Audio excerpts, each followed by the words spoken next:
O Flamengo é o primeiro finalista dessa edição da Copa Libertadores. Numa noite dramática, que contou com expulsão, quase 40 cruzamentos para dentro da área e pressão total da torcida adversária, o time de Filipe Luís conseguiu segurar o 0 a 0. Nesse vídeo vamos falar sobre o jogo da classificação e projetar os possíveis adversários do Flamengo para a final.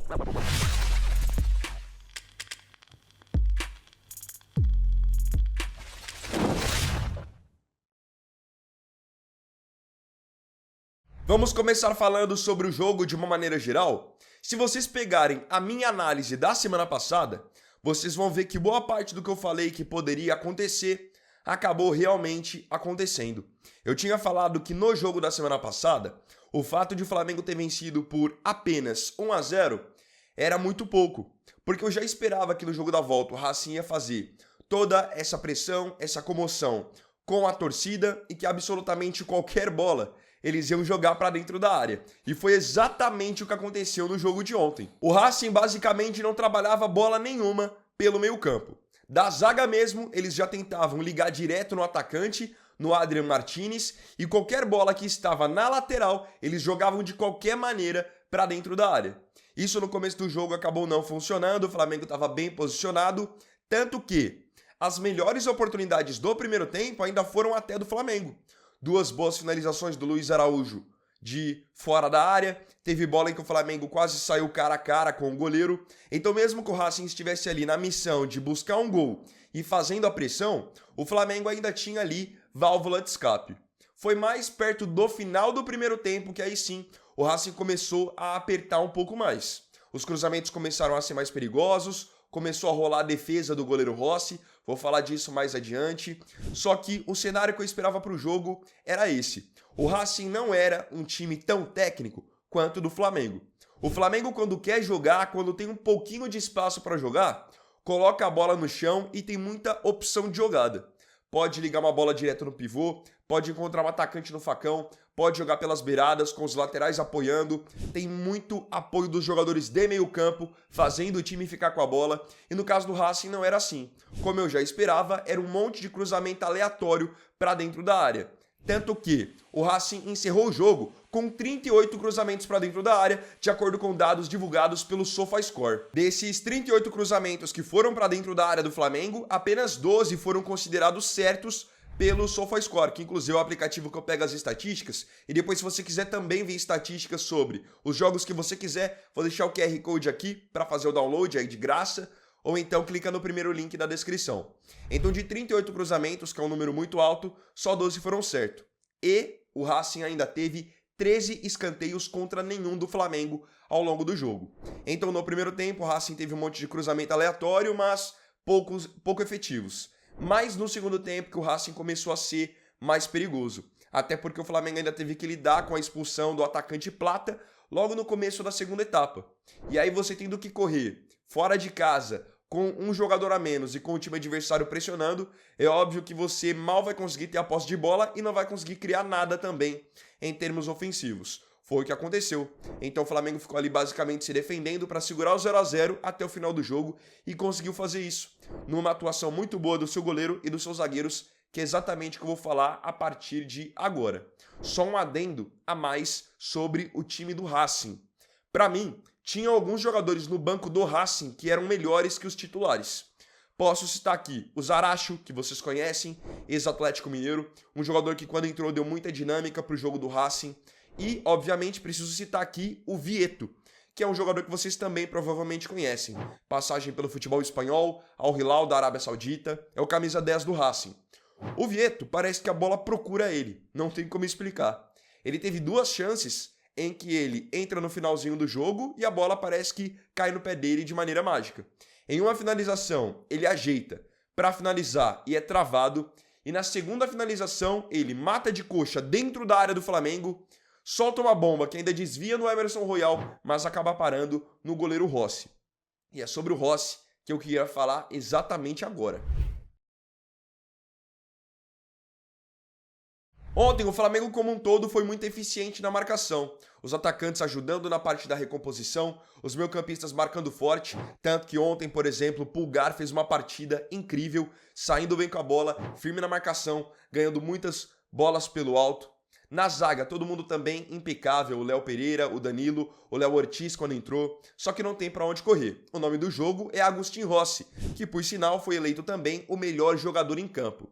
De novo, o Rossi faz a diferença pro Flamengo passar de fase. Contra o Estudiantes já tinha sido o herói nas penalidades, agora contra o Racing faz defesas decisivas. E eu cito aqui 3 defesas que são defesas realmente que mudam o resultado. Se não fosse pelo Rossi, o Flamengo poderia até não só ter perdido nos pênaltis, mas até ter perdido no tempo normal.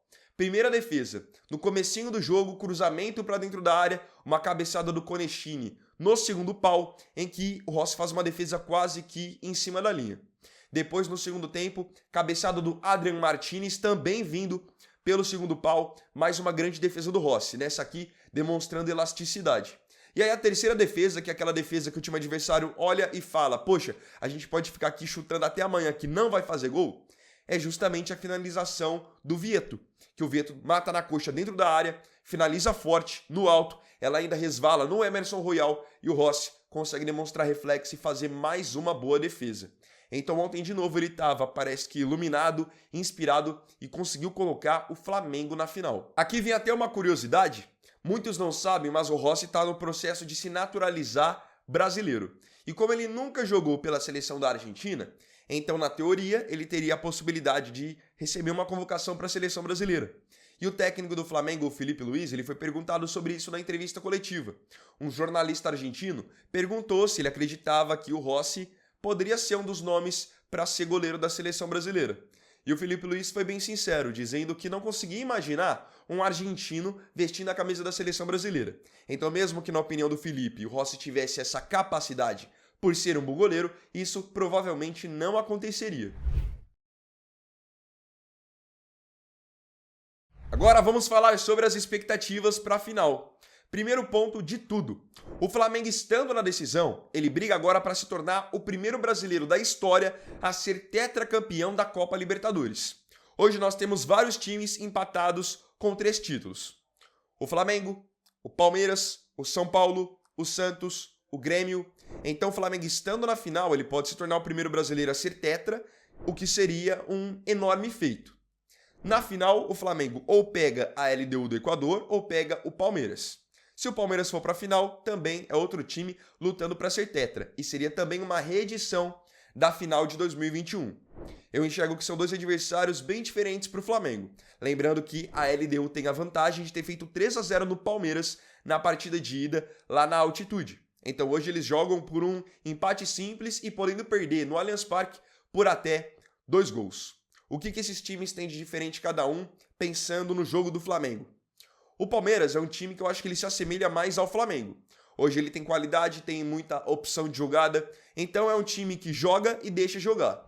Um bom exemplo disso que eu tô falando é o jogo que eles fizeram recentemente agora no Brasileirão. Tinha hora que o Flamengo jogava, outra hora era o Palmeiras, então assim, é um jogo de 2 times de muita qualidade, de muito investimento, com bons jogadores para os 2 lados e que um joga e o outro deixa jogar. Isso é bom pro espetáculo porque não fica aquele jogo amarrado. Pensando agora na LDU. A LDU é um bom time também, mas tecnicamente bem inferior ao time do Palmeiras. O que a LDU tem? É um time muito comprometido na parte da marcação, tanto que contra o Botafogo em 2 jogos levaram 1 gol só, e em 2 jogos contra o São Paulo não levaram nenhum gol. Então, em termos de comprometimento na marcação, comprometimento defensivo, eles vão muito bem. E uma coisa que ajuda demais eles nesse sentido é a parte física. Os jogadores da LDU são muito altos, a maioria são muito fortes e são jogadores muito rápidos. Então, eventualmente, numa final Flamengo e a LDU jogaria mais fechada, explorando contra-ataques com os jogadores extremamente velozes que eles têm. Vamos aguardar, então, o jogo de hoje entre Palmeiras e LDU para vermos quem será o adversário do Flamengo na final. Queria já saber de você. Para você, o Flamengo será o campeão da Libertadores? Para você, mereceu passar ontem pelo Racing? Não se esqueça de comentar.